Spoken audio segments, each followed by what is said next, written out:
All signs point to this, as there's a specific situation within the Montreal Canadiens prospect pool, especially at forward, that has a lot of echoes with a trade that just went down in the Logan Mailloux part. We got to talk about Joshua Roy and how one insider suggests that a trade is very likely coming for him, and the echoes to the Mailloux situation with Joshua Roy. But it's not just that. We got still more clips coming out, including Ivan Demidov working with Jeff Gorton's son, taking one-timers from, yes, that spot on the power play. We also got to dive into Hayden Paupanekis and his insane performance at the development camp, plus another sneaky guy we've talked about a little bit in Bryce Pickford, who was putting on all the moves. A bunch of great stuff coming up on this episode of Habs Digest, and we're going to dive straight into it, Jesse, and I want to start with Hayden and Bryce Pickford. Now, I got this here from Sebastian High, who's a scout for USHL and stuff, writes for Elite Prospects. Great follow, by the way. Paupanekis may be a 6'5" center with strong details and a physical edge, but it was his handling and creative flair that impressed me most this season. Was shocked he fell to round 3. Now he's showing why. And look,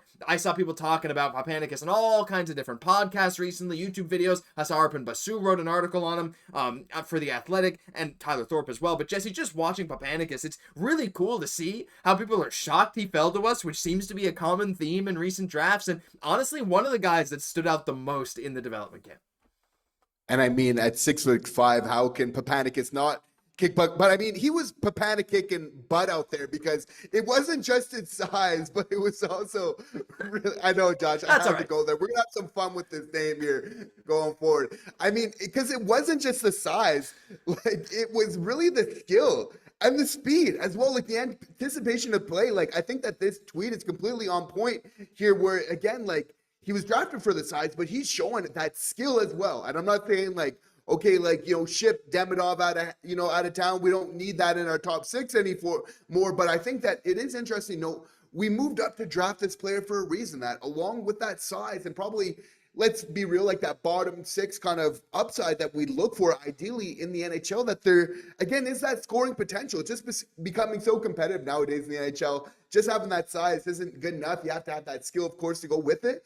And by all accounts, this is one of the players that is really sticking out at a camp, and is deservedly getting the hype. And what we mentioned in our first video talking about Hayden Paupanekis was the fact that he's coming in here with a Tyler Thorpe, with a Florian Xhekaj, 3 guys that could very well end up working together in Laval in a year or two. I don't believe Paupanekis is sticking around. I think he's going back to the Dub. I could be wrong, but I think that's the case. I think there was people already saying, hey, Memorial Cup next year. I also love that he played for Kelowna, because they have the Habs colors, so it's cool to watch him in that jersey. But regardless, him, Tyler Thorpe, Florian Xhekaj, this combo of 3 guys, seeing what they'll be able to do in the future is incredible, not to mention his defensive upside. So leave some love for Hayden Paupanekis down below. But there is one other guy that we had to mention, and we talked about him as a hidden gem in the draft, and I still fully believe that, just like I fully believe the Bolduc trade was a great one for Montreal. I know not everyone agrees, but look, we believe in some things. And look, Bryce Pickford, 2-time WHL champ right now. The Medicine Tigers were amazing this year. Of course, Gavin McKenna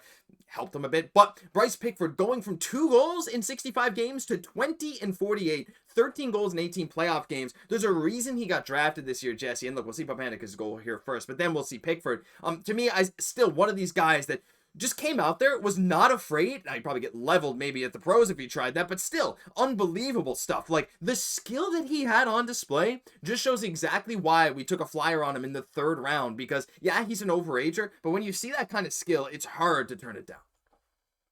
For sure. And again, proving at this camp just yesterday, right, that it wasn't all Gavin McKenna kind of accounting for a lot of his success, that he can do it all by his own. And I think that goal that he scored was just such a great example, as we're about to see here for just a second here on screen, going inside and out, showing a lot of skill, determination, but obviously like some grit and strength to be able to finish that off as well. I love that he's making a move to the inside, finishing off, highly skilled play, a little bit of an overager, the Prairie Boy is here, from Alberta in the case of Pickford. It's our boy Paupanekis that's from the Prairie. Mm-hmm. But again, this is a player with Pickford that has a lot of potential going forward here. And again, we saw it. And again, just being able to skate in the way that it is, that mobility, but again, those hands to finish it off. Like, for me, that was probably one of the highlight reel goals of like all of camp kind of going forward. And again, he's sticking up to his MO of being a really solid offensive young defenseman. Yeah, and look, there's still some stuff he needs to shore up, but that skill, like, you can't teach it. Like, not to that level. I mean, when you take that kind of jump, it's really crazy. So just a couple guys to keep your eyes on, because these highlights, hey, we could watch them absolutely all day. But leave your thoughts on these two guys down below, as we got to get into someone who's, Jesse, a little more on the nose with the team right now. And we have this tweeted out by Patu Info. Ivan Demidov was practicing his one-timers with Jeff Gorton's son. This was, I believe, yesterday morning at the Habs complex there in Brossard before day 2 of camp. Now, also, even though today, just wanted to put this out there, like, Nick Suzuki's in North Carolina with Sean Dursey playing golf, Cole Caufield posting 4th of July stuff. Of course, he's American. Ivan Demidov was on the ice again today, working on his skating and working on a bunch of other stuff. Insane. Like, you can't keep him off the ice. Like, try to keep Demidov and Lane Hudson off the ice challenge. Absolutely impossible. But he was working on his one-timers. And, Jesse, this is that spot. And to me, this has pretty big implications on the Habs power play. Now, no matter whether he's on the first or second power play, this is going to be his spot, right? I don't think we're going to see any of that funky stuff that we were seeing with Laine and Caufield. But if we look at the Habs' potential power play lines, now, Puckpedia still has Laine on that first power play. To me, this is, it's obviously just good practice. Maybe we're stretching too far, but I don't think we are. Taking one-timers from there is something that we saw him ready to do even in the playoffs. I think this is going to be a legit weapon. I still believe this year we're going to see that playoff power play unit. Saint Patrick Laine down on the second one, Demidov there, that one-time slot, Slaf in front of the net. Maybe this is not a total indication of that, but I can't help but envision it as soon as I'm looking at this video. I think Demidov for sure should be on power play 1, and I love that they're making him work on power play again. These are orders that are coming down from management. Like, they're saying, get ready, because we're going to be looking to you next year on the PP, and we're going to start feeding you, so get ready. So I love that they're making him a focal point, which for me makes sense. Like, again, if we want to increase the amount of goals we're scoring next year, you want to get to your puck, to your most efficient, best players really on the power play. So for me, Demidov makes a lot of sense. Again, I think still Laine, Caufield, you want to take advantage, but there's just going to be so many different factors here. I think we got, while on the subject of power play, we need to touch on Bolduc, who has shown a lot of promise working at that bumper spot. And if we're looking at more of a PP2 situation, like along with the Dobson, again, is Laine, does he go on the PP2? Like, that has a really good shapings of a very good PP1 and PP2, which just makes these recent, acquisitions of both Dobson and Bolduc so really impressive, along when you consider that there's a Demidov there as well. Like, it's going to be absolutely unreal to see next year. You're not going to want to take a penalty against the Montreal Canadiens. No, and that depth of power play scoring is going to be crazy. I think that's a fantastic point you made there about Bolduc in that bumper spot. Like, under Jim Montgomery, Bolduc was a different player from before the Jim Montgomery hiring, right? And when he was in that bumper spot, he was lethal. Remember, 7 power play goals this past year as a rookie in 71 games, 19 total goals. I think very well. Like, I don't think Bolduc will be PP1 anytime soon, but PP2, like, Newhook's the bumper guy there, and we've seen him score a lot of goals from there. Bolduc already might be gunning for that spot, as crazy as it is to say. I'm there for it. Yeah, like, me too, right? I mean, why not maximize the talent that you traded, like a pretty good prospect, to bring in? So, really interesting implications on the Habs power play, first and second. Let us know your thoughts. First and second power play units down below. We'd love to hear from you on that front. Final thing, though, today, Jesse, we got to talk about a bit about our boy Joshua Watt. And there was a quote that was circulating from Anthony Malcutt, and on BPM Sport, he said this in French, but translated it to English from La Presse. He said, "I see less and less of a happy future for Joshua Watt in Montreal, and right now I'm convinced he's on the market for a deal. If they can get it done in a trade, I'm confident they'll do it." And look, this is not Joshua Watt is confirmed in trade talks, but it wouldn't surprise me. And like we said earlier in this video, there's echoes to the Mailloux situation, right? I mean, correct me if I'm wrong, Jesse, but I look at this and I see Logan Mailloux. He has a couple of prospects and a couple of guys just a bit ahead of him in the pecking order, and it's not a clear path to the NHL, even though he's pretty good. So we're going to trade him for someone that fits this team better. Joshua was in almost the same situation when it comes to the forwards. And I mean, look, he had a great year in the AHL, 20 goals in 47 games. He's been a great AHL player. Looked solid with Montreal when he was there. He had 10 points in 13 playoff games for Laval. But I look at this depth chart and I say, where does he go? I know there's guys like Alex Newhook after next year will need another contract extension. We got Gallagher and Anderson expiring soon. Like, after, we got this year and next year. Same thing with Newhook. It's like, there might be, but I feel like in the short-term future, there's not. And it might be the best move for both parties to find him a new home at some point. As much as I don't really want to let him go, the writing might just be on the wall. Anthony Malcutt might have a point.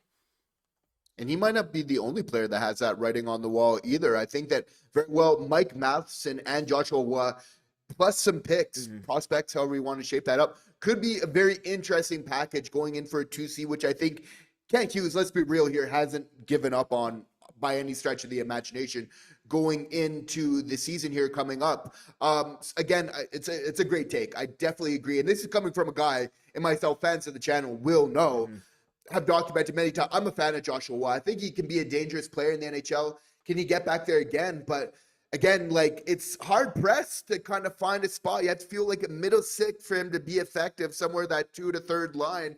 But roster spots are becoming hard to come by in Montreal, right? Which is a great thing. Can he maybe get a spot? Potentially. But again, Montreal's looking to contend really quick. They're hitting fast forward on this rebuild going forward, and potentially maybe better suited for a team maybe looking to kind of develop a little bit more going forward here. Going to be interesting to really see. I hope that he can be a dangerous player, because get back to being that guy, because again, he can be a weapon, and I'm a big believer, but going to be interested to see how this plays out going forward. Yeah, for sure. And like, I look at this lineup, and I want to get your opinion on this too, but it's like, if we're looking to add a style of player to this lineup, I think Bolduc sent a message, especially with the loss of Emil Heineman over to the New York Islanders. And congrats on his extension over there, by the way. But like, especially, after this year, maybe when Laine's gone, yeah, you could add some skill. But I look at this lineup, and yeah, Gallagher has some grit. So does Bolduc. So does Anderson. But if we're bringing in another player, to me, it's not that kind of middle six upside level young guy who kind of brings skill and not a ton of physicality, right, Jesse? Like, I feel like if someone's going to crack this roster, if it's going to be someone from Laval in the next couple of years, it's going to be one of these guys that brings something other than a bit of depth scoring. And that's maybe my idea, and that's maybe just one more reason why I feel like Anthony Malcutt probably has a point, and it's like his long-term future is just maybe a lot more murky here than it would be in some other organizations. You could argue that a Florian Xhekaj is much more of the player that would really kind of benefit this team going forward, especially as they're looking to compete in the playoffs. Again, Joshua Waugh, under the right circumstances, can really produce. He's still a young player, and that's something that we need to consider under all this. There's a lot of skill, but it's just really that makeup. We're really getting a lot of other players that have a lot of that same profile. So again, like Martin said about getting that chair and kind of finding that uniqueness. And again, is he going to want to maybe go lean into a skill game, or maybe find another type of way to play? I don't know. He doesn't seem like super malleable in that type of situation, which again leads to the probability of him being traded. That being said, I think that he can be a good young player. I want him to succeed, because the talent is there for sure. Yeah, I agree. Like, I really wanted to see him break through this past year with Montreal. Couldn't quite do it. Was very important for Laval, but we'll just have to see what the future is in store for him here. And we want to hear your guys' thoughts on Joshua Waugh. Do you think it's similar to the Mailloux situation at all? Do you think he's a realistic trade candidate? Let us know. But that'll do it for this episode of Habs Digest. If you enjoyed, leave a like, comment, subscribe to the channel. Thank you all for tuning in every single day. I'm Josh Gosse, my co-host, Jesse Poirier. We'll catch you in the next one.